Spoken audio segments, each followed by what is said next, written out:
बंदी छोड़ सतगुरु रामपाल जी परमेश्वर जी की जय हो। सत्सारी भाई और बहनों, परमपिता परमेश्वर सतगुरु रामपाल जी भगवान के आशीर्वाद से यथार्थ भक्ति बोध के सरलार्थ के ऊपर वीडियो बन रहे हैं। आज हमारा ये दूसरा वीडियो है और आज के वीडियो में आदरणीय गरीबदास जी महाराज जी की जीवन लीला के ऊपर परमपिता परमेश्वर सतगुरु रामपाल जी ने प्रकाश डाला है और हमने आदरणीय गरीबदास जी महाराज जी की जीवन लीला को बहुत ही ध्यान से पढ़ना चाहिए। पहली बात तो सतगुरु रामपाल जी भगवान ने अपने कर कमलों से लिखा है, इसको पढ़ने से भी हमें पुण्य की प्राप्ति होगी। और दूसरा, किसी भी महापुरुष की जो कि कबीर पंथ से संबंधित है उसकी जीवनी पढ़ने से वैसे भी हम पुण्य के भागी बनते हैं। और ये जीवनी पढ़ना इसलिए भी ज़रूरी है क्योंकि तीनों समय की जो आरतियां हैं उनमें ज़्यादातर वाणियां आदरणीय गरीबदास जी महाराज जी की ही हैं।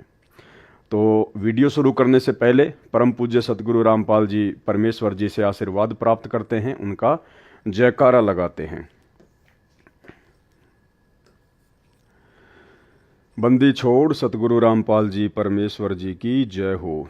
परमपिता परमात्मा सारी सृष्टि के रचनहार, कुल मालिक, असंख्य ब्रह्मांडों के स्वामी, जगत गुरु, तीनों लोकों में प्रवेश करके सबका धारण पोषण करने वाले राजाधिराज, आत्माधार, नाथों के नाथ, देवों के देव महादेव, सर्वेश्वर महेश्वर, मृत्युंजय, अजरो अमर, आदि अनादि सनातनी प्रभु, जगत पिता जगदीश्वर, श्री श्री 1008 की उपाधि के वास्तविक अधिकारी, अकाल मूरत सौद स्वरूपी राम वासुदेव, सर्वगतम ब्रह्म, परम पूज्य, प्रथम पूज्य, परम संत, परम पुरुष, परम धनी, परम दयालु, सत्य कबीर, हक्का कबीर, अल्लाहु कबीर, अल्लाहु अकबर, बाखबर, अल्लाह ताला, जगत के तारणहार, जगत के मुक्तिदाता, जगत के जगन्नाथ, हारे के सहारे, हिंदुओं के राम, मुसलमानों के अल्लाह, सिखों के वाहिगुरु, ईसाइयों के मसीह, दया के सागर दयानिधि, करुणा के सागर करुणानिधि, स्वयंभू परिभू, संकट मोचन, कष्ट हरण, मंगल करण, दुख भंजन, अविगत कबीर,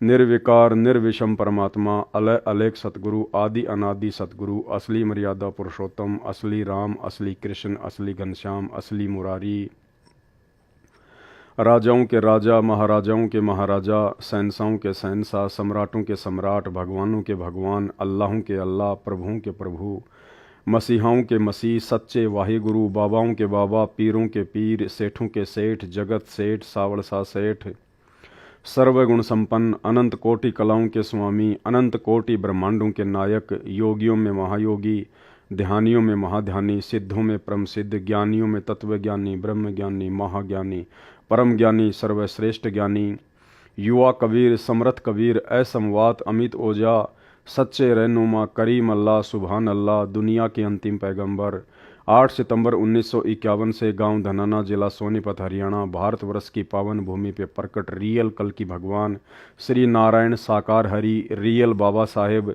संत श्रोमणी सतगुरु रामपाल जी परमेश्वर जी के चरण कमल में साध संगति से जुड़े हुए हम सभी सत्सेवक भाई बहनों का अनंत कोटि दंडवत प्रणाम। तो भूमिका में सतगुरु रामपाल जी परमेश्वर जी ने 2 शब्द के अंतर्गत आदरणीय गरीबदास जी महाराज जी की जीवन लीला शुरू की है, जो कि 8 पेज की है। तो परमेश्वर हमें क्या समझा रहे हैं? भक्ति बोध की वाणी का सरलार्थ करने से पूर्व कुछ आवश्यक जानकारी करते हैं। भक्ति बोध में अधिक वाणी संत गरीबदास जी महाराज जी की हैं। संत गरीबदास जी का जन्म गांव छुडानी, जिला झज्जर, हरियाणा प्रांत में सन 1717 विक्रमी संवंत सन 1774 में हुआ। गांव छुडानी में गरीबदास जी महाराज जी का नानका है। ये गांव करोथा, जिला रोहतक, हरियाणा के रहने वाले धनखड़ गोत्र के थे। इनके पिता श्री बलराम जी का विवाह गांव छुडानी में श्री शिवलाल सिहाग की बेटी रानी देवी से हुआ था। श्री शिवलाल जी का कोई पुत्र नहीं था, इसलिए श्री बलराम जी को घर जमाई रख लिया था। गांव छुडानी में रहते 12 वर्ष हो गए थे तब संत गरीबदास जी महाराज जी का जन्म छुडानी गांव में हुआ था। अब यहाँ परमेश्वर जी ने आदरणीय गरीबदास जी महाराज जी के रूप में एक भगत के रूप में भूमिका की। तो परमेश्वर जी यहाँ पे जन्म शब्द का यूज कर रहे हैं क्योंकि हमारी चरम दृष्टि को धोखा देते हुए और काल को धोखा देते हुए परमात्मा इस 21 ब्रह्मांड में सतगुरु रूप धारण करके अपना ज्ञान प्रचार करते हैं। जबकि वास्तविकता ये है कि आदरणीय गरीबदास जी महाराज स्वयं ही कबीर परमात्मा थे और इसका जीता जागता उदाहरण प्रमाण आपको परम पूज्य सतगुरु रामपाल जी परमेश्वर जी के मुख कमल से एक छोटा सा 2 मिनट का सत्संग सुनाते हैं, जिसमें परमेश्वर जी ने जिक्र किया कि जब आदरणीय गरीबदास जी महाराज मात्र 3 दिन के थे, मात्र 3 दिन के शिशु रूप में, उस समय उन्होंने अर्जुन और सर्जुन को सार नाम दिया था। तो भाई और बहनों, यदि ये एक भगत होते, आम जन होते, तो 3 दिन की उम्र में कैसे अर्जुन और सर्जुन को, जो कि उन्होंने 650 साल पहले जब ये कबीर दास नाम से काशी में प्रकट हुए थे, तो उन्होंने वचन दिया था अर्जुन और सर्जुन को कि आज से 200-250 वर्ष के बाद में मैं गांव छुड़ानी में आऊँगा, उस समय तुम्हें सारनाम देकर तुम्हारा उद्धार करूँगा। तो जैसे ही आदरणीय गरीबदास जी महाराज लीलामय रूप में गांव छुड़ानी में प्रकट हुए, उन्होंने सौपन के माध्यम से अर्जुन और सर्जुन को बता दिया था कि गांव छुड़ानी में मैं आ चुका हूं। और मात्र 3 दिन की उम्र में परमेश्वर ने शिशु रूप में अर्जुन और सर्जुन को सार नाम दिया। आप स्वयं सुनिए सतगुरु रामपाल जी परमेश्वर जी के मुख कमल से। और ये सारी बातें भाई और बहनों आपको इसलिए बताई जा रही हैं क्योंकि आगे जब हम यथार्थ भक्ति बोध के सरलार्थ को पढ़ेंगे तो हमने आदरणीय गरीबदास जी महाराज जी को परमेश्वर जी के रूप में ही लेकर चलना पड़ेगा। तभी हमें सतगुरु रामपाल जी परमेश्वर जी का वर्तमान वाला लीलामय जीवन समझ में आएगा। आपका गुरु कित है महाराज कि आपके घर में, मेरे घर में अवकाल जो बच्चा पैदा हुआ है 3 दिन का हो रहा है, परसों जो पैदा हुआ, और गुरु कहाँ ओ गुरु से हमारा ने बोला जी आप यहाँ पौड़ी में बैठो, मैं लड़के ने यहीं ले आऊंगा, आप तो चला भी नहीं जा सकता, हाथ जोड़ के न बोलो जोलम हो जाएगा, एक सजाते ही पारे सारा ना लाइयो गड़ जाएंगे कत आम चालेंगे। तो बोला जी चालन जोगे तो कोई ना, चाहे मर जाए आराम है, जाएंगे उसके बारे में आगे उड़ा माथा टेकेंगे।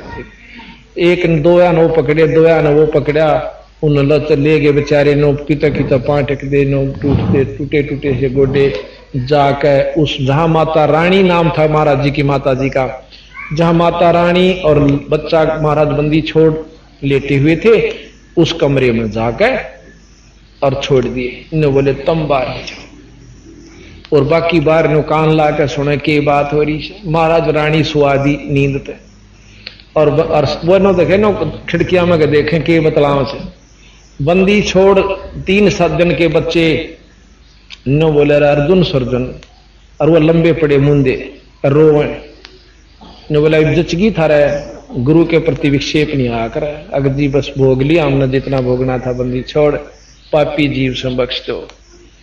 ने बोला आज के बाद प्रण कर लो, कभी भी गुरु के प्रति विक्षेप नहीं लाना, गुरु मानस कर जानते वह नरकइये अंध, महादुखी संसार में अग यम के फल। ने बोला बैठे हो, महाराज की शक्ति तो वो एकदम नो बैठे हो गए। ने बोला नाम लो, उपदेश दिया, और भजन करो, भजन किया और जाओ मुक्त हो जाओगे। इतना कह के उसने ठाक बलराम जी उनके पौड़ी में ले आए, 2-3 दिन वहां डटे, उसी समय शरीर त्याग कर सतलोक। गांव छुड़ानी में रहते 12 वर्ष हो गए थे तब संत गरीबदास जी महाराज जी का जन्म हुआ था। श्री शिवलाल जी के पास 2500 बीघा, बड़ा बीघा जो वर्तमान के बीघा से 2.75 बड़ा होता था, जमीन थी, जिसके वर्तमान में 1400 एकड़ जमीन बनती है। उस सारी जमीन के वारिस श्री बलराम जी हुए तथा उसके पश्चात उनके इकलौते पुत्र संत गरीबदास जी उस सारी जमीन के वारिस हुए। उस समय पशु अधिक पाले जाते थे, लगभग 150 गौवें थी, बलराम जी रखते थे। उनके चराने के लिए अपने पुत्र गरीबदास जी के साथ अन्य कई चरवा, पाली, गवाले किराए पर ले रखे थे। वे भी गौओं को खेतों में चराने के लिए ले जाया करते थे। जिस समय संत गरीबदास जी 10 वर्ष की आयु के हुए, वे गायों को चराने के लिए नला नामक खेत में गए हुए थे। फाल्गुन मास को सुदी द्वादशी के दिन लगभग 10 बजे परम अक्षर ब्रह्म एक जिंदा महात्मा के वेश में मिले, कंवारी गाय का दूध पिया। जिंदा वेशधारी परमात्मा से ग्वालों ने दूध पीने का आग्रह किया तो परमेश्वर ने कहा कि मैं कंवारी गाय का दूध पीऊंगा। गरीबदास बालक ने एक बछिया जिसकी आयु 1.5 वर्ष की थी जिंदा बाबा के पास लाकर खड़ी कर दी। परमात्मा ने बछिया की कमर पर आशीर्वाद भरा हाथ रख दिया। बछिया के स्तन लंबे लंबे हो गए। एक मिट्टी के 5 किलोग्राम की क्षमता के पात्र को बछिया के स्तनों के नीचे रखा। स्तनों से अपने आप दूध निकलने लगा। मिट्टी का पात्र भर जाने पर दूध निकलना बंद हो गया। पहले जिंदा बाबा ने पिया, शेष दूध को अन्य ग्वालों को पीने के लिए कहा तो जो बड़ी आयु के ग्वाले संख्या में 10-12 थे कहने लगे कि बाबा जी, कंवारी गाय का दूध तो पाप का दूध होता है, हम नहीं पिएंगे। दूसरे, आप न जाने किस जाति के हो, आपका झूठा दूध हम नहीं पिएंगे। तीसरे, यह दूध आपने जादू जंत्र करके निकाला है, हम पर जादू जंत्र का कुप्रभाव पड़ेगा। भाइयों और बहनों, परमात्मा कहते हैं सकल पदार्थ है जगमाही और भाग बिना नर पावत नाही। तो इन आत्माओं के भाग्य में वो परमेश्वर जी का जिसको वो झूठा दूध समझ रहे थे वो अमृत दूध इनके भाग्य में नहीं था। यह कहकर जिस जांडी के वृक्ष के नीचे बैठे थे वहां से चले गए। दूर जाकर किसी पेड़ के नीचे बैठ गए। तब बालक गरीबदास जी ने कहा कि हे बाबा जी, आपका झूठा दूध तो अमृत है, मुझे दीजिए। कुछ दूध बालक गरीबदास जी ने पिया। परमेश्वर जिंदा वेशधारी ने संत गरीबदास जी को ज्ञान उपदेश दिया, तत्व ज्ञान बताया। संत गरीबदास जी के अधिक आग्रह करने पर परमेश्वर ने उनकी आत्मा को शरीर से अलग किया और ऊपर के रूहानी मंडलों की सैर कराई। एक ब्रह्मांड में बने सर्व लोकों को दिखाया। श्री ब्रह्मा जी, श्री विष्णु तथा शिव जी से मिलाया। उसके पश्चात ब्रह्मलोक तथा श्री देवी दुर्गा का लोक दिखाया। फिर 10वें द्वार ब्रह्मरंध्र को पार करके ब्रह्मकाल के 21 ब्रह्मांडों के अंतिम छोर पर बने 11वें द्वार को पार करके अक्षर पुरुष के 7 संख्य ब्रह्मांड वाले लोक में प्रवेश किया। संत गरीबदास जी को सर्व ब्रह्मांड दिखाए, अक्षर पुरुष से मिलाया। पहले उसके 2 हाथ थे, परंतु परमेश्वर के निकट जाते ही अक्षर पुरुष ने 10,000 हाथों का विस्तार कर लिया, जैसे मोर पक्षी अपने पंख को फैला लेता है। अक्षर पुरुष को जब संकट का अंदेशा होता है तब ऐसा करता है, अपनी शक्ति का प्रदर्शन करता है। क्या कह रहे हैं परमात्मा? जब 7 संख्य ब्रह्मांडों के स्वामी अक्षर पुरुष को भी संकट का अंदेशा होता है, जब उसको भय लगता है, तब ऐसा करता है, अपनी शक्ति का प्रदर्शन करता है। यानी 21 ब्रह्मांड का स्वामी है काल ज्योति निरंजन और 7 संख्य ब्रह्मांड का स्वामी है अक्षर पुरुष। यानी अक्षर पुरुष के 7 संख्य ब्रह्मांडों के आगे, उसकी शक्ति के आगे ये काल ज्योति निरंजन तो कुछ भी नहीं है। और उसके 10,000 हाथ हैं, जबकि काल के मात्र 1,000 हाथ हैं और अक्षर पुरुष के 10,000 हाथ हैं। और परमेश्वर कह रहे हैं जब अक्षर पुरुष को भी किसी संकट का अंदेशा होता है तो वो अपनी शक्ति का प्रदर्शन करता है। तो भाइयों और बहनों, इससे एक बात साफ होती है जो परमेश्वर बताते हैं कि कबीर परमेश्वर सतगुरु रामपाल जी के अलावा इस सृष्टि में कोई भी व्यक्ति, कोई भी प्राणी निर्भय नहीं है। सबको भय व्याप्त है, क्योंकि सब जीव हैं, सब आत्मा हैं। तप करके, भक्ति करके सब ने बड़े बड़े जो है वो पद प्राप्त अवश्य कर रखे हैं, लेकिन है सब के सब जीव श्रेणी में। केवल एक ही शक्ति है पूरी सृष्टि में जो निर्विकार है, निर्भय है। निर्विकार निर्भय तू ही और सकल भयमान, और सब पर तेरी साहिबी, तुझ पर साहिब नाय। केवल सतगुरु रामपाल जी परमेश्वर जी, अर्थात वर्तमान में रियल कबीर सतगुरु रामपाल जी के अलावा कोई भी निर्भय नहीं है। अक्षर पुरुष को जब संकट का अंदेशा होता है तब ऐसा करता है, अपनी शक्ति का प्रदर्शन करता है, क्योंकि अक्षर पुरुष अधिक से अधिक 10,000 हाथ ही दिखा सकता है। इसके 10,000 हाथ हैं। क्षर पुरुष यानी काल के 1,000 हाथ हैं, जो गीता अध्याय 10 व 11 में अपना 1,000 हाथों वाला विराट रूप दिखाया। गीता अध्याय 11 श्लोक 46 में अर्जुन ने कहा कि हे सहस्त्र बाहु, अर्थात 1,000 भुजाओं वाले, अपने चतुर्भुज रूप में आइए, संत गरीबदास जी को अक्षर पुरुष के सात संग ब्रह्मांडों के भेद बता व आंखों दिखाकर परमेश्वर जिंदा बाबा 12वें द्वार के सामने ले गया, जो अक्षर पुरुष के लोक की सीमा पर बना है, जहां से भंवर गुफा में प्रवेश किया जाता है। जिंदा वेशधारी परमेश्वर कबीर जी ने संत गरीबदास जी को बताया कि जो 10वां द्वार ब्रह्मरंध्र है वह मैंने सतनाम के जाप से खोला था, जो 11वां द्वार है वह मैंने तत् तथा सत जो सांकेतिक मंत्र है उससे खोला था। अन्य किसी भी मंत्र से उन द्वारों पर लगे ताले नहीं खुलते। अब यह 12वां द्वार है, यह मैं सत शब्द अर्थात सार नाम से खोलूंगा। इसके अतिरिक्त किसी नाम के जाप से यह नहीं खुल सकता। तब परमात्मा ने मन ही मन में सार नाम का जाप किया। ये केवल परमेश्वर जी ने मात्र आप और हमें बताने के लिए कि सतलोक में प्रवेश करने के लिए सार नाम की कमाई अति आवश्यक है, और सार नाम की कमाई से ही 12वां द्वार खुल सकता है, जहां से हम सतलोक में प्रवेश करते हैं। और किसी भी नकली नाम से, नकली मंत्र से 12वां द्वार, 10वां द्वार या 11वां द्वार नहीं खुलता है। तब परमात्मा ने मन ही मन में सार नाम का जाप किया, 12वां द्वार खुल गया और परमेश्वर जिंदा रूप में तथा संत गरीबदास जी की आत्मा भंवर गुफा में प्रवेश कर गए। फिर सतलोक में प्रवेश करके उस श्वेत गुम्बज के सामने खड़े हो गए, जिसके मध्य में सिंहासन, उर्दू में तख्त कहते हैं, उसके ऊपर तेजो में श्वेत नर रूप में परम अक्षर ब्रह्म जी विराजमान थे, जिनके एक रोम अर्थात शरीर के बाल से इतना प्रकाश निकल रहा था जो करोड़ सूर्यों तथा इतने ही चांदों से मिले जुले प्रकाश से भी अधिक था। इससे अंदाजा लग जाता है कि उस परम अक्षर ब्रह्म सत्य पुरुष जी के संपूर्ण शरीर की कितनी रोशनी होगी। सतलोक स्वयं भी हीरे की तरह प्रकाशमान है।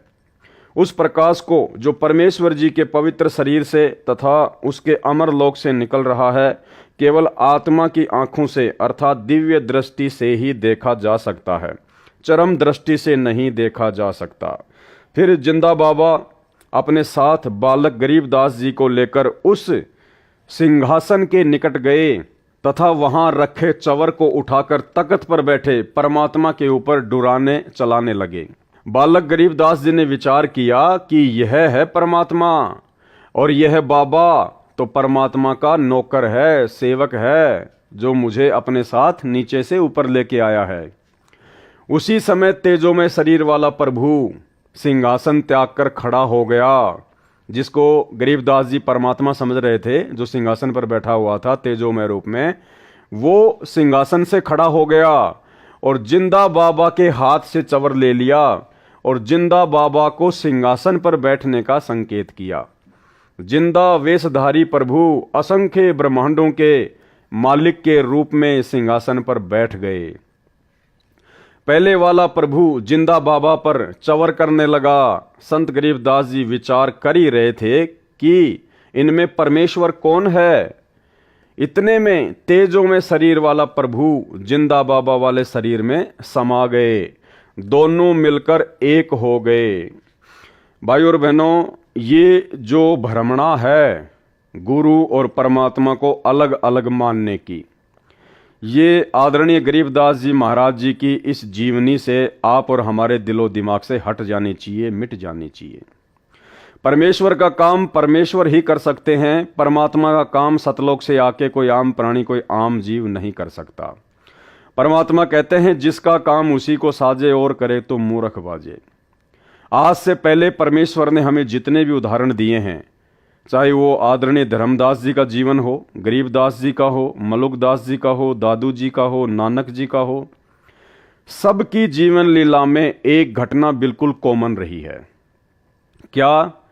वो कबीर परमात्मा स्वयं ही सतलोक से एक जिंदा महात्मा का रूप बनाकर, एक संत का रूप बनाकर या सतगुरु का रूप धारण करके नीचे आकर ज्ञान देता है, अच्छी आत्माओं को मिलता है।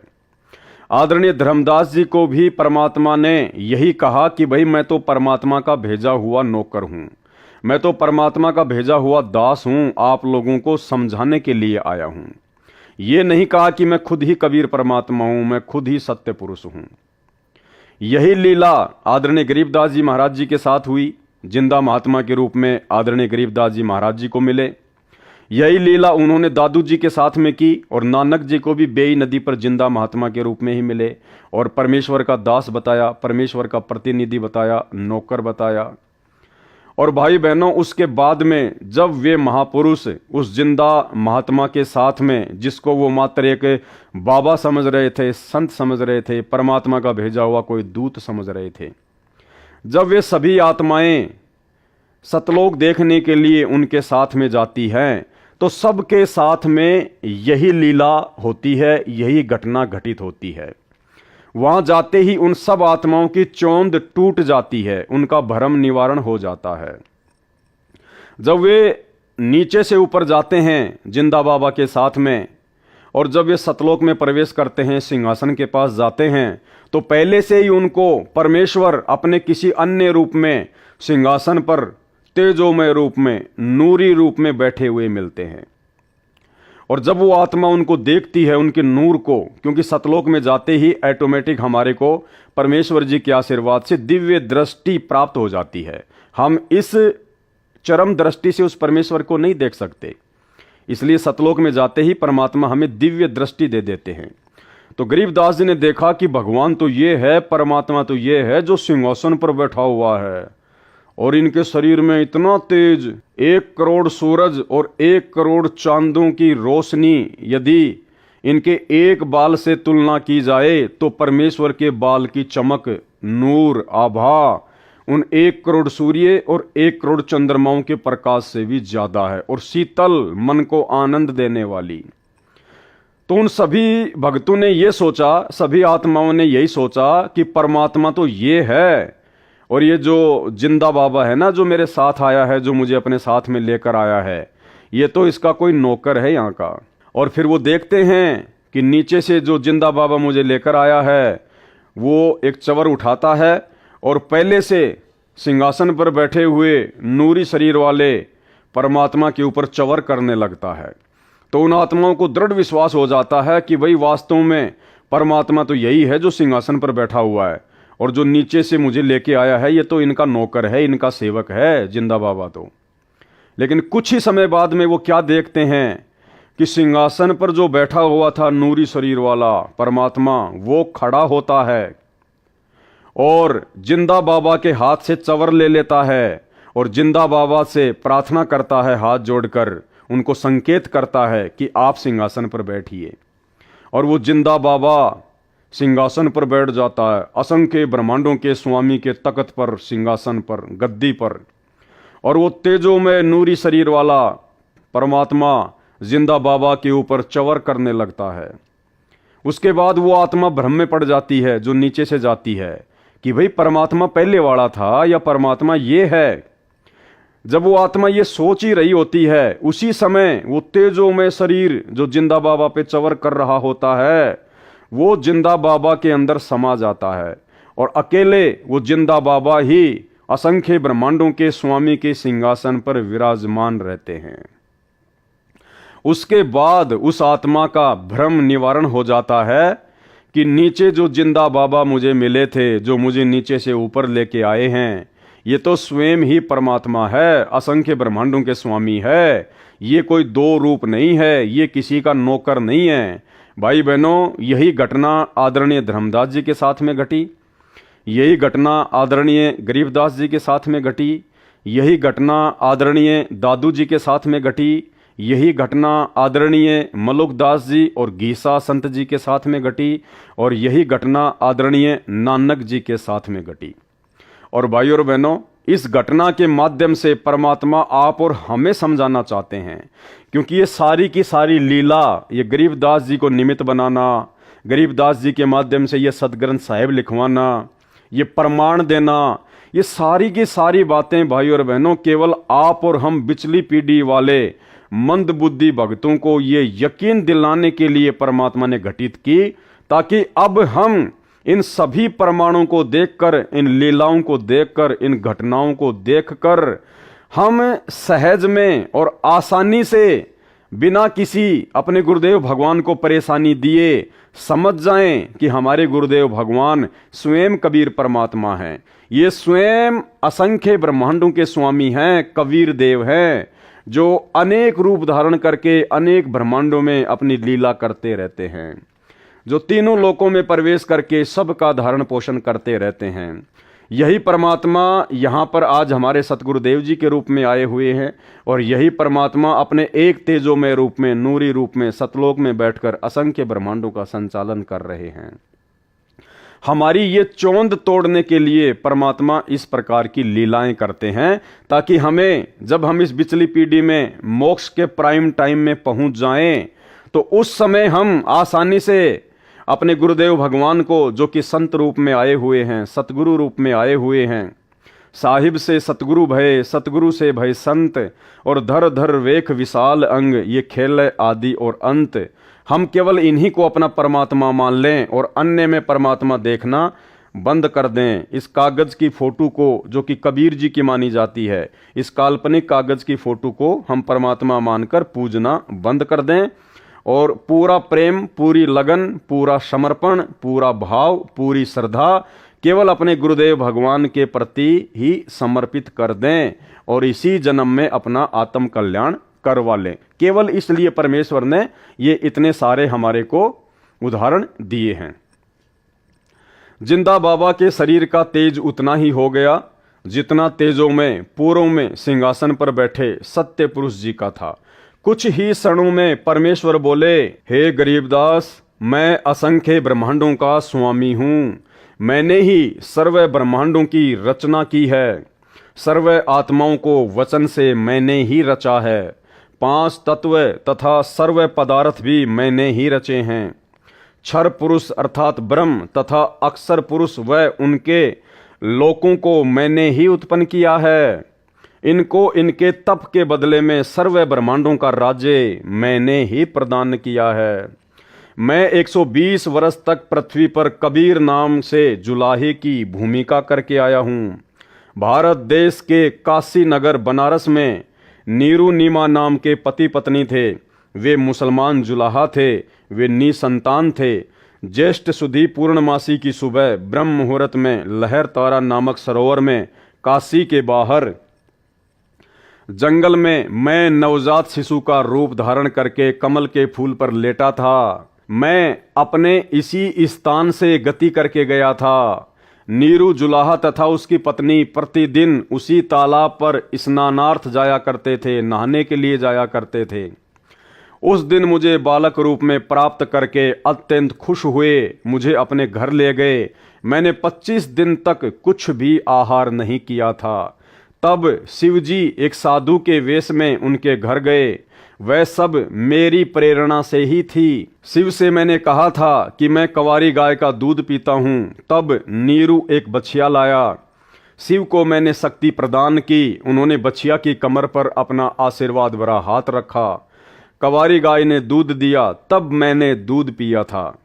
मैं प्रत्येक युग में ऐसी ही लीला करता हूँ। मैं प्रत्येक युग में ऐसी ही लीला करता हूँ। अब भाइयों और बहनों, मन में कोई शंका नहीं होनी चाहिए। ये बात सुनकर जो यहाँ लिखी हुई है, परमेश्वर कह रहे हैं कि मैं प्रत्येक युग में ऐसी ही लीला करता हूँ। जब मैं शिशु रूप में प्रकट होता हूँ तो मैं कंवारी बछिया का ही दूध पीता हूँ। एक निसंतान दंपत्ति मुझे घर लेकर आ जाती है, मेरा पालन पोषण करती है। तो आपके मन में ये शंका नहीं होनी चाहिए कि भाई पवनदास तो सतगुरु रामपाल जी परमेश्वर जी को परमात्मा बताता है, अल्लाह बताता है, स्वयं कबीर बताता है। तो सतगुरु रामपाल जी की परवरिश तो कंवारी बच्चियों से नहीं हुई। भाई और बहनों, यहाँ समझना ये है कि ऐसी लीला केवल परमात्मा प्रत्येक युग में एक बार ही करते हैं। जैसे सतयुग में परमात्मा ना जाने कितनी बार आए, कितनी बार सतलोक गए, लेकिन पूरे सतयुग में केवल परमेश्वर ने शिशु वाली जो लीला थी, कंवारी गाय से जो दूध पीने वाली लीला थी, वो केवल एक बार ही की। उसके बाद में द्वापर में परमेश्वर आए मुनिंदर ऋषि के रूप में। उसके बाद में जब त्रेता युग में परमात्मा फिर आए मुनिंदर ऋषि के रूप में, तो परमेश्वर ने केवल एक बार ही वो लीला की थी कुंवारी गाय से दूध पीने की। बाकी ना जाने कितनी बार परमात्मा आए, कितनी बार सतलोक गए, कभी जिंदा महात्मा के रूप में, कभी किसी संत के रूप में। फिर परमात्मा द्वापर युग में करुणामय ऋषि के नाम से आए और पूरे द्वापर युग में परमात्मा ने केवल एक लीला, पूरा जीवन उन्होंने वैसा ही निभाया जैसा परमेश्वर पहले निभाते आ रहे हैं। एक निसंतान दंपत्ति उनको उठाकर ले आती है और कंवारी गाय के दूध से फिर परमात्मा की परवरिश होती है। उसके बाद जब कलयुग स्टार्ट हुआ, जब कलयुग का प्रथम चरण शुरू हुआ, तो सन 1398 में फिर परमात्मा ने वही लीला की। एक पूरा जीवन 120 वर्ष तक परमेश्वर ने उसी प्रकार से जिया और शिशु रूप में परमात्मा प्रकट हुए। नीरू और नीमा उनको तालाब से उठाकर ले आए और उसके बाद में कंवारी गाय के दूध से ही परमात्मा की परवरिश हुई। तो ये शंका नहीं होनी चाहिए कि फिर आज सतगुरु रामपाल जी परमेश्वर जी ने कुंवारी गाय का दूध क्यों नहीं पिया। भाइयों और बहनों, ये केवल प्रत्येक युग में परमात्मा एक एक बार ही ऐसी लीला करता है और इस कलयुग में परमात्मा 650 साल पहले वो लीला कर चुके हैं। उसके बाद तो परमात्मा आदरणीय गरीबदास जी महाराज जी के रूप में आए। तो क्या गरीबदास जी के रूप में जब परमात्मा आए तो क्या उन्होंने किसी कंवारी गाय का दूध पिया था? नहीं पिया। ये परमेश्वर समर्थ है, ये कुछ भी कर सकता है। ये बिना खाए बिना पिए स्वयं भी रह सकता है, पूरी सृष्टि को भी रख सकता है। तो ऐसी लीला परमेश्वर केवल प्रत्येक युग में एक बार ही करते हैं। और वो क्यों करते हैं? क्योंकि वेदों में परमात्मा ने अपनी महिमा लिखी है, अपनी पहचान बताई है, ताकि आसानी से साधक परमेश्वर को पहचान लें कि हाँ, भगवान ऐसी ही लीला किया करता है। जब भगवान धरती पर शिशु रूप में प्रकट होता है तो परमात्मा कुंवारी गाय से ही अपनी परवरिश करवाता है, उसी का दूध पीता है। और ये जो लीला है जो वेदों में लिखी हुई है, ये कबीर परमात्मा के अलावा अन्य जितने भी अवतार हैं, कोई भी महापुरुष है, किसी के जीवन में आपको देखने को नहीं मिलेगी। इसलिए ऐसी लीला केवल परमात्मा प्रत्येक युग में इसलिए करता है क्योंकि वेदों में उस परमेश्वर की ऐसी लीला को पढ़कर और यथार्थ में उनके जीवन से ऐसा देखकर, ऐसे उदाहरण प्राप्त करके हम आसानी से पहचान कर लें कि हाँ, कबीर जी ही सच्चे परमात्मा हैं, सच्चे परमेश्वर हैं। इसके अलावा परमात्मा ना जाने कब कितने रूप में आ जाते हैं, कैसी कैसी लीला करते हैं। जब चाहे जहां वो प्रकट हो जाते हैं, उनकी गति को कोई नहीं जान सकता। इसलिए वर्तमान में कोई भी भाई बहन अपने परम पूज्य परमेश्वर सतगुरु रामपाल जी के प्रति मन में शंका ना करे कि भाई सतगुरु रामपाल जी परमेश्वर जी ने कब कुंवारी गाय का दूध पिया था। ये परमेश्वर हैं। जिस प्रकार जैसी लीला आदरणीय गरीबदास जी महाराज जी ने की, सेम टू सेम लीला सतगुरु रामपाल जी परमेश्वर जी ने की है। आगे आपको गरीबदास जी महाराज जी की जीवनी से और अच्छे से समझाया जाएगा। इसलिए दास बार बार कह रहा है कि आदरणीय गरीबदास जी महाराज जी के जीवन को समझना हम भक्तों के लिए बहुत ज्यादा आवश्यक है, क्योंकि गरीबदास जी महाराज जी की जीवन लीला को समझे बिना हम सतगुरु रामपाल जी परमेश्वर जी की जीवन लीला को नहीं समझ पाएंगे। जब मैं शिशु रूप में प्रकट होता हूं तब कंवारी गायों से मेरी परवरिश की लीला हुआ करती है। हे गरीबदास, चारों वेद मेरी महिमा का गुणगान करते हैं। वेद मेरा भेद है, मैं ना वेदन के माही, जौन वेद से मैं मिलूं वह वेद जानते नाही। ऋग्वेद मंडल 9 सूक्त 1 मंत्र 9 में लिखा है कि जब परमेश्वर शिशु रूप में पृथ्वी पर प्रकट होते हैं तो उनकी परवरिश की लीला कंवारी गायों द्वारा होती है। मैं सतयुग में सत सुकृत नाम से प्रकट हुआ था, त्रेता युग में मुनिंदर नाम से तथा द्वापर में करुणामय नाम से, और संवत 1455 ज्येष्ठ सुधी पूर्णमासी को मैं कलयुग में कबीर नाम से प्रकट हुआ, वह प्रसिद्ध हुआ था। यह सब प्रसंग सुनकर संत गरीबदास जी ने कहा कि परवरदिगार, यह ज्ञान मुझे कैसे याद रहेगा। तब परमेश्वर जी ने बालक गरीबदास जी को आशीर्वाद दिया और कहा कि मैंने तेरा ज्ञान योग खोल दिया है, अध्यात्म ज्ञान तेरे अंतःकरण में डाल दिया है। अब आप असंख्य युगों के पहले से लेकर वर्तमान तथा भविष्य का ज्ञान भी याद रखोगे। दूसरी ओर नीचे पृथ्वी पर शाम के 3 बजे के आसपास अन्य ग्वालों को याद आया कि गरीबदास नहीं है, लाओ उठाकर। तब एक पाली गया, उसने दूर से आवाज लगाई कि हे गरीबदास आजा, गायों के सामने खड़ा होकर अपनी बारी कर। हम बहुत देर से खड़े हैं। भगत गरीबदास जी नहीं बोले और न उठे, क्योंकि पृथ्वी पर तो केवल शरीर था, जीव आत्मा तो ऊपर के मंडलों की सैर कर रही थी। उस पाली ने निकट जाकर हाथ से शरीर को हिलाया तो शरीर जमीन पर गिर गया। पहले सुखासन पर स्थित था, यानी पहले वो शरीर जमीन पर बैठा हुआ था। ग्वाले ने देखा तो बालक गरीबदास को मृत पाया, मरा हुआ पाया। उसने शोर मचाया, अन्य ग्वाले दौड़े आए। उनमें से एक गांव छुडानी की ओर दौड़ा। छुडानी गांव से गांव कबलाना के रास्ते पर वह जांडी का पेड़ था, जिसके नीचे परमेश्वर जी जिंदा रूप में गरीबदास जी तथा अन्य पालियों के साथ बैठे थे।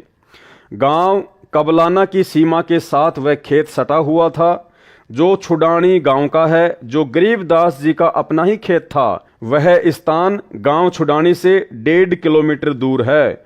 गांव छुडानी में जाकर उस पाली ने गरीबदास जी के पिता, माता, नाना, नानी को सब हाल बताया कि एक बाबा ने कवारी गाय का दूध जादू मंत्र करके निकाला। वह दूध हमने तो पिया नहीं, बालक गरीबदास ने पी लिया। हमने अभी देखा तो वह मर चुका है। बच्चे के शव को चिता पर रखकर अंतिम संस्कार की तैयारी कर दी। उसी समय परमेश्वर कबीर जी ने कहा, हे गरीबदास, आप नीचे जाओ, आपके शरीर को नष्ट करने जा रहे हैं। संत गरीबदास जी ने नीचे देखा तो यह पृथ्वी लोक सतलोक की तुलना में नरक लोक के समान दिखाई दे रहा था। जब संत गरीबदास जी ने सतलोक से नीचे देखा अपनी दिव्य दृष्टि से, क्योंकि परमेश्वर ने उनको आशीर्वाद दे दिया था, तो सतलोक की तुलना में परमात्मा कह रहे हैं कि ये पृथ्वी लोक, ये किस ब्रह्मांड ऐसा है जैसे कूड़ा करकट, कूड़े का ढेर, गंदगी, नरक। भाइयों और बहनों, जिस प्रकार एक सूअर होता है और सूअर सारा दिन गंदगी में नाक रगड़ता रहता है, टट्टी पेशाब में नाक रगड़ता रहता है, गटर में लौटता रहता है, यानी सबसे ज्यादा जो घृणित वस्तुएं होती हैं उनका सेवन सूअर करता है। अब यदि उस सूअर की आत्मा को एक दिन के लिए और किसी राष्ट्रपति या प्रधानमंत्री की आत्मा में डाल दिया जाए और 24 घंटे फिर वो सूअर की आत्मा राष्ट्रपति और प्रधानमंत्री के रूप में 7 स्टार होटल में सोएगा, खाएगा, एरोप्लेन में घूमेगा, 56 प्रकार के पकवान उसके सामने खड़े रहेंगे, लोग उसके सामने हाथ जोड़कर खड़े रहेंगे, जी हुजूर, जी हुजूर। तो भाइयों और बहनों, 24 घंटे समाप्त होने के बाद अब उस सूअर की आत्मा को कहा जाए कि भाई अब आपका समय समाप्त हो गया, आप वापस सूअर के शरीर में जाइए। तो क्या वो आत्मा जो प्रधानमंत्री के शरीर में विराजमान है, जो सर्व सुख भोग रही है, सर्व आनंद भोग रही है, क्या उस आत्मा की आसानी से इच्छा बनेगी वापस सूअर के शरीर में जाने की? क्योंकि जब वो प्रधानमंत्री के शरीर से और सूअर वाली स्थिति को देखेगा, उस जगह को देखेगा, गटर को देखेगा, टट्टी पेशाब को देखेगा, गंदगी को देखेगा, तो उसकी इच्छा नहीं बनेगी कि मैं इस शरीर से निकलकर सूअर के शरीर में चला जाऊं। तो भाइयों और बहनों, ठीक इसी प्रकार सतलोक की तुलना में ये पृथ्वी लोक परमेश्वर ने ऐसा बताया जैसे नरक, नरक यानी सबसे गंदा स्थान। संत गरीबदास जी ने नीचे को देखा तो यह पृथ्वी लोक सत्य लोक की तुलना में नरक लोक के समान दिखाई दे रहा था। संत गरीबदास जी ने कहा, हे प्रभु, मुझे नीचे मत भेजो, यहीं पर रख लो। तब सत्य पुरुष कबीर जी ने कहा कि आप पहले भक्ति करोगे, जो साधना मैं तुम्हें बताऊंगा, उस भक्ति की कमाई शक्ति से फिर यहां स्थायी स्थान प्राप्त करोगे। सामने देख, वह तेरा महल है जो खाली पड़ा है। अर्थात भाइयों और बहनों, आदरणीय गरीबदास जी महाराज जी को निमित्त बनाकर परमेश्वर कबीर जी अर्थात सतगुरु रामपाल जी परमेश्वर आप और हम आत्माओं को चेताना चाहते हैं, जागृत करना चाहते हैं। हम सोई हुई आत्माओं को जगाना चाहते हैं कि तुम कहाँ नरक में पड़े हो, इस झोपड़ी में पड़े हो। गरीबदास जी को निमित्त बनाकर परमेश्वर हमें क्या कह रहे हैं कि सामने देख, तेरा महल घर नहीं, महल। महल यानी जिसमें सारे ऐसो आराम के साधन हो, जिसमें किसी चीज की कोई कमी ना हो, उसको कहते हैं महल। सामने देख, वह तेरा महल है जो खाली पड़ा है। और सतलोक में हमारे जो महल हैं भाई और बहनों, वो कोई मिट्टी, ईंट और पत्थर के बने नहीं हैं। हीरे, मोती, लाल, पन्ने, बहुमूल्य जवाहरात, उनसे बने हुए हैं। और परमेश्वर ने एक सत्संग में बताया कि सतलोक में जो आपके महल हैं, जो खाली पड़े हैं वर्तमान में, उनका व्यास, उनका क्षेत्रफल, उनकी लंबाई चौड़ाई कितनी है? जितनी ये पृथ्वी है। ये पृथ्वी देख लो कितनी बड़ी है, जिसके ऊपर 7 समुंदर, लगभग 300 के आसपास बड़े बड़े देश हैं। जितनी बड़ी ये पूरी पृथ्वी है, इससे भी बड़े बड़े सतलोक में आप और हमारे महल हैं। क्योंकि वहां पर हमारा जो शरीर होता है वो 16 सूर्य जितना तेजोमय होता है, तो लंबाई चौड़ाई भी उसी आकार में होगी हमारी। इसलिए परमात्मा कह रहे हैं कि सतलोक में आपके मकान खाली पड़े हुए हैं। और यहाँ हम लोग कोई छोटा मोटा, कोई 50 गज में, कोई 100 गज में, कोई टूटा फूटा मकान बना लेते हैं, तो फूला नहीं समाते कि पता नहीं मैंने क्या प्राप्त कर लिया। सामने देख, वह तेरा महल है जो खाली पड़ा है। सर्व खाद्य पदार्थ भरे पड़े हैं। नीचे पृथ्वी पर वर्षा होगी तो अन्न होगा। कितनी मेहनत करनी पड़ती है। यहां जैसे पदार्थ पृथ्वी पर हैं ही नहीं। आप नीचे जाओ, प्रथम मंत्र मैंने तुझे दे दिया है, फिर सत्य नाम भी तुझे प्रदान करने आऊंगा। यह सतनाम 2 अक्षर का होता है, एक ओम अक्षर, दूसरा तत्, ये सांकेतिक है। फिर कुछ समय उपरांत तुझे सार नाम दूंगा। इन सर्व नामों प्रथम, दूसरा तथा तीसरा की साधना करके ही तू यहां आ सकेगा। अर्थात हम भगत भाई बहन इन तीनों मंत्रों की साधना मर्यादा में आजीवन रहकर ही सतलोक जा सकते हैं। मैं हरदम भगत के साथ रहता हूं। परमात्मा क्या कह रहे हैं कि मैं हरदम भगत के साथ रहता हूं। यानी भाई और बहनों, यदि हम मर्यादा में हैं और अपने गुरु को परमात्मा मान चुके हैं, परमेश्वर मान चुके हैं, और गुरु को परमात्मा मानने का सबसे पहला जो मापदंड है वो यही है कि अपने गुरु जी के अलावा आपने किसी और में परमात्मा को देखना बंद करना होगा। आपने अपने गुरु भगवान के अलावा किसी और को दंडवत करना बंद करना होगा।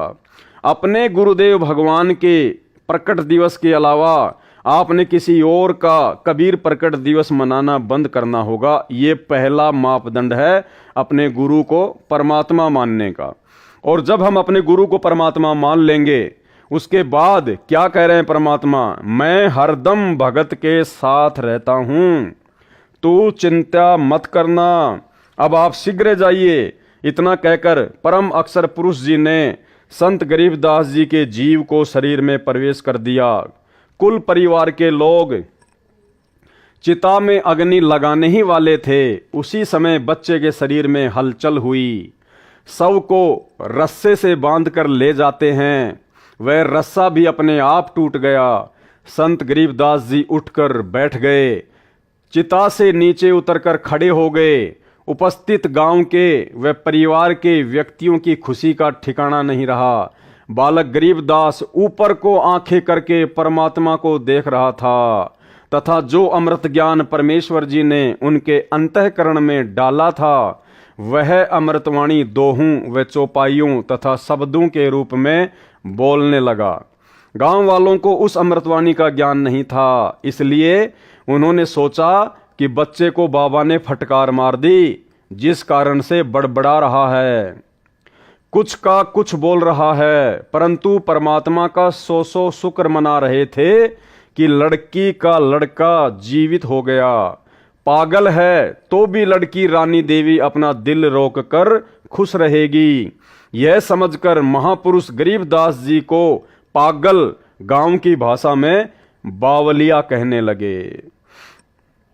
भाई, अगर गरीबदास जी अगर एक भगत होते तो भगत के लिए कभी भी महापुरुष शब्द का प्रयोग नहीं किया जाता है। महापुरुष तो केवल पूरी सृष्टि में एक ही है, कबीर परमात्मा सतगुरु रामपाल जी। 3 वर्ष के पश्चात एक गोपाल दास संत दादू दास जी के पंथ से दीक्षित था। वह संतों की वाणी को समझता था, उसके महत्व को जानता था। वह वैश्य जाति से था, यानी वो बनिया था। संत वेशभूषा में रहता था। बनिए के घर जन्म होने के कारण कुछ पढ़ा लिखा भी था। घर त्याग कर संन्यास ले रखा था। अधिकतर भ्रमण करता रहता था, गांव-गांव में जाकर प्रचार करता था। कुछ शिष्य भी बना रखे थे। उसका एक बैरागी गांव छुड़ानी का भी शिष्य था, वह उसके घर रुका हुआ था। उस शिष्य ने संत गोपाल दास जी से कहा कि हे गुरुदेव, हमारे गांव के चौधरी का दोहता यानी लड़की का लड़का किसी साधु की फटकार से पागल हो गया है। वह तो मर गया था, चिता पर रख दिया था। लड़की रानी की किस्मत से बच्चा जीवित हो गया, परंतु पागल हो गया। सब जगह झाड़ फूक करने वालों से भी इलाज करा लिया। अन्य दवाई पागलपन दूर करने की भी बहुत खिला ली, लेकिन कोई राहत नहीं मिली। उस शिष्य ने वह सर्व घटना भी बताई जो कवारी गाय का दूध निकलवाकर बच्चे गरीब दास जी को पिलाने की घटित हुई थी। फिर उसने कहा कि कहते हैं संत की विद्या को संत ही काट सकता है, कुछ कृपा करो गुरुदेव। संत गोपाल दास जी ने कहा कि बुलाओ उस लड़के को। शिष्य ने चौधरी शिवलाल जी से कहा कि मेरे घर पर एक बाबा जी आया है, मैंने उसको आपके दोते गरीबदास जी के बारे में बताया है। बाबा जी ने कहा है कि एक बार बुलाओ, ठीक हो जाएगा, एक बार दिखा लो। अब तो गांव में ही बाबा जी आया है, बहुत पहुंचा हुआ संत है, जगत का पेखना पेख्या, धनी का नाम ना लेखा। जो पहुंचे हुए संत थे, जो महापुरुष थे आदरणीय गरीबदास जी महाराज जी, उनको तो कहने लगे बावलिया। और दादू पंथ से दीक्षित एक बनिया, एक भगत संत गोपाल दास जी को पहुंचा हुआ महात्मा कह रहे हैं। शिवलाल जी के साथ गांव के अन्य कई व्यक्ति भी बाबा के पास गए, साथ में बच्चे गरीबदास जी को भी ले गए। संत गोपाल दास जी ने बालक गरीबदास जी से प्रश्न किया कि बेटा, वह कौन बाबा था जिसने तेरा जीवन बर्बाद कर दिया। प्रिय पाठकों से यहाँ पर यह बताना अनिवार्य है कि संत गोपाल दास जी संत दादू दास जी के पंथ से दीक्षित थे। संत दादू जी को भी संत गरीबदास जी की तरह 7 वर्ष की आयु में बाबा जिंदा के वेश में परमेश्वर कबीर जी मिले थे। दादू जी संत को भी परमेश्वर शरीर से निकालकर सत्यलोक लेकर गए थे। संत दादू जी 3 दिन रात अचेत अवस्था में रहे थे। तीसरे दिन वापस सचेत हुए तो कहा था कि मैं परमेश्वर कबीर जी के साथ अमर लोक गया था। वह आलम बड़ा कबीर है, वह सबको रचने वाला है, सर्व सृष्टि का रचनहार है। कहा कि जिन मौकों निज नाम दिया, सो ही सतगुरु हमार, दादू दूसरा कोई नहीं, कबीर सिरजनहार। दादू नाम कबीर की, जय कोई लेवे ओट, उनको कभू लागे नहीं, काल बजर की चोट। अब ही तेरी सब मिटे, काल कर्म की पीड़, श्वास उसास सुमर ले, दादू नाम कबीर। केहरी नाम कबीर का, विषम काल गजराज, दादू भजन प्रताप से, भाग गए सुनत आवाज। इस प्रकार दादू जी के ग्रंथ में वाणी लिखी है। गोपाल दास इस बात को जानता था कि दादू जी को बूढ़ा बाबा के रूप में परमात्मा मिला था। दादू जी मुसलमान तेली था, इसलिए मुसलमान समाज कबीर का अर्थ बड़ा करता है, जिस कारण से काशी वाले जुलाहे कबीर को नहीं मानते। दादू पंथी कहते हैं कि कबीर का अर्थ है बड़ा भगवान, अल्लाहु कबीर, अल्लाह अकबीर कहते हैं। इसी प्रकार श्री नानक देव जी सुल्तानपुर शहर के पास बह रही बेई नदी में स्नान करने गए। परमात्मा जिंदा बाबा के रूप में उस समय मिले थे। उनको भी 3 दिन तक अपने साथ रखा था। सचखंड यानी सतलोक लेकर गए थे, फिर वापस छोड़ा था। एक अब्राहिम सुल्तान अधम नाम का बलक बुखारे शहर का राजा था, इराक देश का रहने वाला था। उसको भी परमात्मा जिंदा बाबा के रूप में मिले थे। उसका भी उद्धार कबीर परमेश्वर जी ने किया था। संत गोपाल दास ने बच्चे गरीबदास जी से प्रश्न किया था कि तेरे को कौन बाबा मिला था जिसने तेरा जीवन बर्बाद कर दिया। संत गरीबदास जी ने उत्तर दिया था कि हे महात्मा जी, जो बाबा मुझे मिला था उसने मेरा कल्याण कर दिया, मेरे जीवन को आबाद कर दिया, वह पूर्ण परमात्मा है। गरीब हम सुल्तानी नानक तारे, दादू को उपदेश दिया, जाति जुलाहा भेद न पाया, काशी माहे कबीर हुआ। गरीब अनंत कोटि ब्रह्मांड का एक रति नहीं भार, सतगुरु पुरुष कबीर है कुल के सृजनहार। गरीब सब पदवी के मूल हैं, सकल सिद्धि हैं तीर, दास गरीब सतपुरुष भजो अविगत कला कबीर। गरीब अजब नगर में ले गए हमको सतगुरु आन, झिलके बिंब अगाध गति हम सूते चादर तान। गरीब सौद स्वरूपी उतरे सतगुरु सत्य कबीर, दास गरीब दयाल है डिगे बंधावे धीर। गरीब अलल पंख अनुराग है सुन मंडल रहे थीर, दास गरीब उधारिया सतगुरु मिले कबीर। गरीब परपट्टन वह लोक है जहाँ अदली सतगुरु सार, भक्ति हेत से उतरे पाया हम दीदार। गरीब ऐसा सतगुरु हम मिला है जिंदा जगदीश, सुन विदेशी मिल गया छत्र मुकुट है शीस। गरीब जमजोरा जांसे डरे धर्मराय धर धीर, ऐसा सतगुरु एक है अदली असल कबीर। गरीब माया का रस पिय कर हो गए डामाडोल, ऐसा सतगुरु हम मिला ज्ञान योग दिया खोल। गरीब जमजोरा जांसे डरे मिटे कर्म के लेख, अदली असल कबीर हैं कुल के सतगुरु एक। संत गरीबदास जी को कौन मिला था? बाबा जी को उसका परिचय दिया, जो ऊपर लिखी वाणी से स्पष्ट होता है कि जिस परमेश्वर कबीर जी ने हम सबको संत गरीबदास, संत दादूदास, संत नानक देव तथा राजा अब्राहिम सुल्तानी आदि आदि को पार किया, वह भारतवर्ष के काशी शहर में कबीर जुलाहा नाम से प्रसिद्ध हुआ। वह अनंत कोटि ब्रह्मांडों का सृजनहार है, वह मुझे मिला था। यह उपरोक्त वाणी बोलकर संत गरीबदास 13 वर्षीय बच्चा चल पड़े।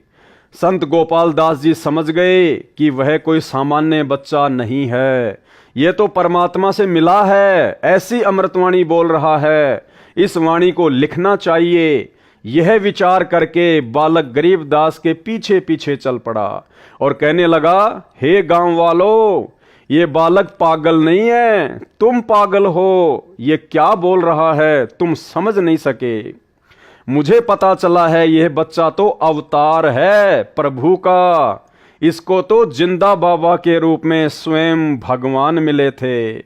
इसी प्रकार हमारे पूज्य दादू साहिब जी को भी मिले थे। दादू जी की सब वाणी लिखी नहीं गई थी, अब इस बच्चे से सारी वाणी लिखवाऊंगा, मैं खुद लिखूंगा। ये वाणी कलयुग में अनेकों जीवों का कल्याण करेगी। संत गोपाल दास जी के बार बार आग्रह करने पर संत गरीबदास जी ने कहा, गोपाल दास जी यदि पूरी वाणी लिखे तो मैं लिखवाऊं, कहीं बीच में छोड़े तो नहीं लिखाऊंगा। संत गोपाल दास जी ने कहा, महाराज जी मैं तो घर से निकल चुका हूं परमार्थ और कल्याण कराने के लिए। मेरी 62 वर्ष की आयु हो चुकी है, मुझे इससे अच्छा कोई कार्य नहीं है, आप कृपा करें। तब संत गरीबदास जी तथा संत गोपाल दास जी बेरी के बाग में एक जांडी के नीचे बैठकर वाणी को लिखवाने लगे। वह बेरी का बाग संत गरीबदास जी का अपना ही था। उस समय छुडानी गांव के आसपास रेतीला क्षेत्र था, जैसे राजस्थान में है। वहां पर जांडी के वृक्ष अधिक होते थे, उनकी छाया का ही प्रयोग अधिक किया जाता था। इस प्रकार संत गरीबदास जी ने परमात्मा से प्राप्त तत्व ज्ञान आंखों देखा हाल वाणी रूप में बोला तथा संत गोपाल दास जी ने लिखा। लगभग 6 महीनों तक यह कार्य किया, यानी आदरणीय सदग्रंथ साहिब को लिखने में लगभग 6 महीने का समय लगा संत गोपाल दास जी को। फिर जब जब किसी से वार्ता होती तो संत गरीबदास जी वाणी बोला करते थे, तो अन्य व्यक्ति भी लिख लिया करते थे, जिसको एक ग्रंथ रूप में हाथ से लिखा गया था। संत गरीबदास जी के समय से ही उस ग्रंथ का पाठ करना प्रारंभ हो गया था। उसको कुछ वर्षों पूर्व टाइप कराया गया था। उसी अमृतवाणी सागर अमृत से कुछ वाणी निकालकर भक्ति बोध पुस्तक में लिखी हैं। यानी जिस भक्ति बोध का अब परमेश्वर आगे खुलासा करेंगे, उसी अमृतवाणी सागर अमृत से कुछ वाणी निकालकर भक्ति बोध पुस्तक में लिखी हैं।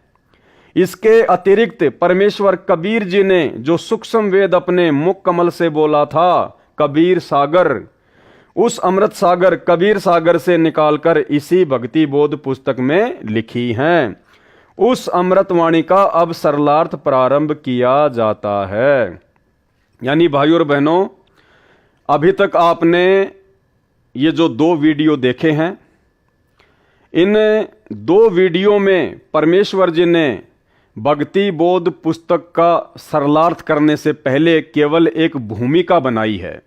यानी जिन जिन महापुरुषों का और जिन जिन महापुरुषों की वाणियों का भक्ति बोध में विशेष महत्व है, विशेष रोल है, हमें पहले उनके बारे में जानना अति आवश्यक था, ताकि हम भक्ति बोध के सरलार्थ को आसानी से समझ सकें, पढ़ सकें।